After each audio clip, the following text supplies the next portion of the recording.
Hello, Sasha here again. Today I'm going to show you how to do a provisional cast on with my favorite method, the crochet provisional cast on.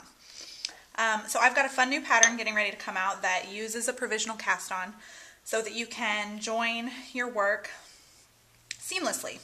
You can graft, or you can go back and do 3-needle bind off, or this is used sometimes in patterns where a design is centered and you work both sides out from the center.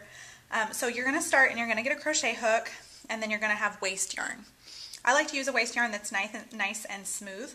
I'm using a cotton blend so that it doesn't have a lot of fuzz. It's not going to get onto my project yarn. So you're going to start by making a crochet chain, and I usually make my crochet chain a few stitches longer than the number of stitches I need to cast on for my provisional cast on. So I've started with a slip knot. To work my crochet chain, I'm just going to take the hook and I'm going to wrap it around the working yarn and pull it through the loop that's on my hook. So I'm going to repeat that 3, 4, 5, 6, 7, 8. Let's say 8 is the number of stitches that I want to cast on. I'm going to go ahead and do a couple of extra crochet chains. So once I have that going, I'm going to cut the extra waste yarn.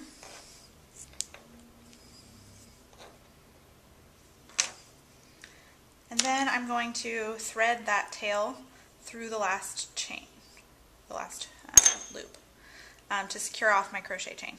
Now I usually go ahead and at this point I tie a couple of knots in my tail here so that I can know which end I ended up on. When I go to take this out later, it's going to be handy because the crochet chain is only going to come unzipped from this one end. So with the crochet chain, you're going to have one side that looks sort of like little V's, and then the opposite side that has little bumps. That's the side we're going to use to cast on. So I'm doing this kind of on an exaggerated size needle and contrast yarn so you can really see it here. So I'm going to find, the reason I like to do a couple extras is sometimes the first and last chain is a little bit wonky just from the tension of getting going. So I like to find the first bump that I want to work into. Sometimes it's the second of the chain just because it's a little easier. And then I'm going to take my working yarn for my project, I'm going to wrap it around the needle as if to knit, and I'm going to pull that loop up through. And then I'm going to continue down the chain and repeat for each stitch that I need to provisionally cast on. Go through underneath the little bump on the back, wrap as if to knit, and then pull it up. Underneath the bump, wrap, and pull up the loop.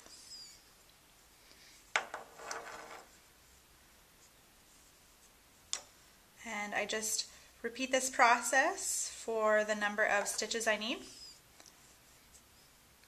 And I can continue knitting from here, and later when I need these stitches and I need them to be live, I'll be able to unzip this crochet chain and put these stitches back on the needle going the other direction. 1, 2, 3, 4, 5, 6, 7, 8. So I've got my number of stitches that I need cast on, and now I'm going to just work a couple of rows really quick.